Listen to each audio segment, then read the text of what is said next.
You've been told that drug prices are high because science is expensive. You're told that if we lower the price of a pill, we kill the cure for cancer.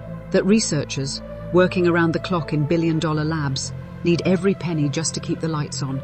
And that the moment we interfere with that, the moment we dare to question the price, innovation dies. But if that's true, why does a drug that costs $10 to manufacture sell for $20,000? Most people think Big Pharma is in the business of health. The truth? They are in the business of financial engineering.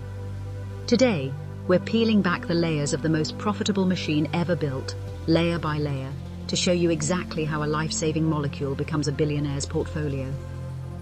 Welcome to the real economics of medicine. Let's start with the first layer, the one they actually teach in school, the patent. Then on the slightly shinier crust, it's elegant. It makes sense on paper. Except there's a trick they forgot to mention in that textbook. Imagine a bakery that holds the patent on a recipe. When the patent expires, competitors should be able to bake the same bread. But this bakery, call it the Eternal Bakery, files a new patent. Not on the recipe, on the shape of the bread, then on the bag, then on the twist tie, then on the shelf life. This is called evergreening, and it is completely legal. Companies don't just file one patent on a drug, they file dozens, sometimes hundreds. Minor reformulations, new delivery mechanisms, extended release versions that are barely different from the original. The drug Humira, used to treat arthritis, has had over 100 patents filed to block competition. 100. Not to invent something new, to prevent a $10 generic version from ever reaching your pharmacy shelf.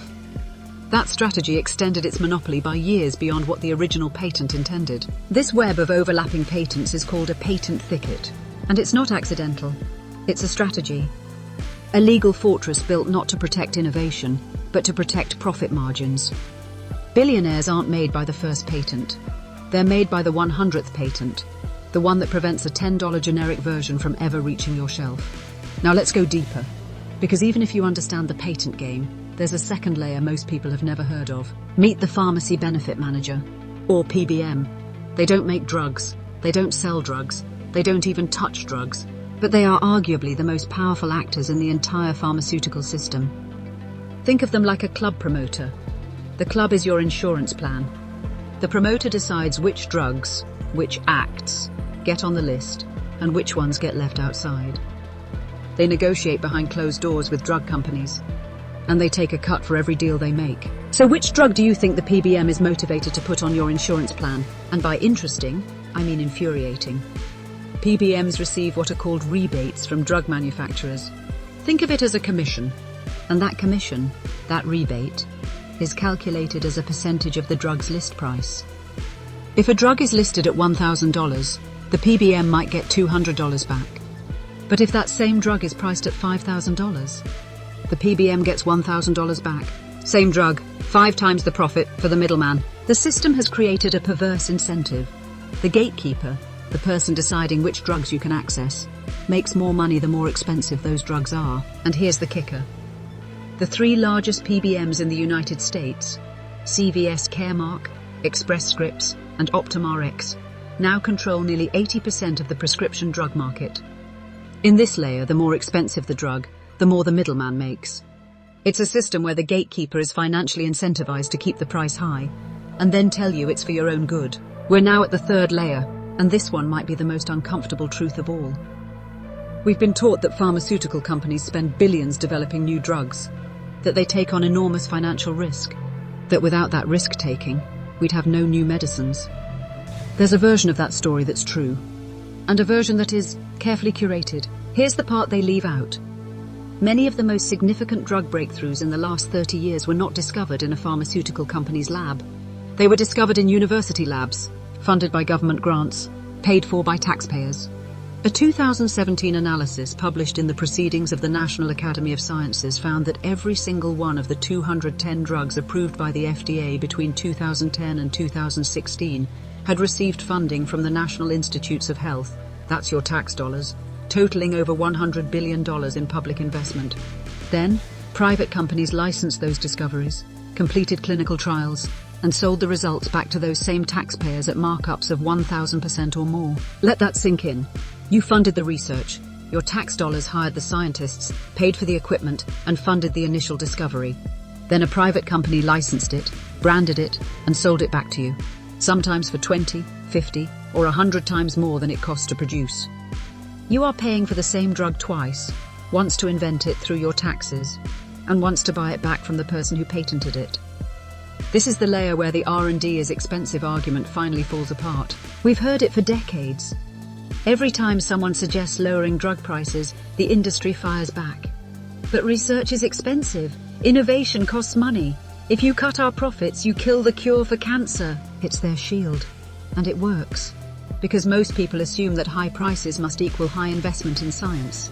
So let's follow the money. Because when you do, you find something remarkable. Between 2016 and 2020, the top 14 major pharmaceutical companies spent $577 billion on stock buybacks and dividends. In the same period, they spent $560 billion on R&D.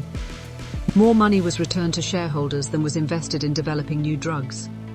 And that's before we account for the fact that, as we just covered, much of the basic research was already funded by taxpayers. And it gets more specific than that. In 2025, the pharmaceutical industry spent hundreds of millions of dollars lobbying to prevent Medicare from being allowed to negotiate drug prices, protecting an estimated $8 billion in annual revenue. They didn't spend that money on curing anything. They spent it on making sure the system that benefits them stays exactly as it is. Meanwhile, pharmaceutical CEOs regularly rank among the highest compensated executives in any industry. The median pharmaceutical CEO compensation in recent years has exceeded $15 million per year. The R&D argument isn't a lie.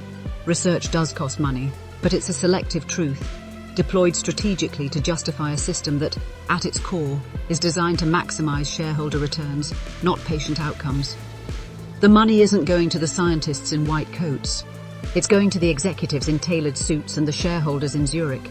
The innovation argument is the most expensive marketing campaign the industry has ever run, and you are the target audience. So, 4 layers deep. What do we actually know now? We know that patents were designed to reward innovation, but evergreening has turned them into moats that block affordable alternatives indefinitely.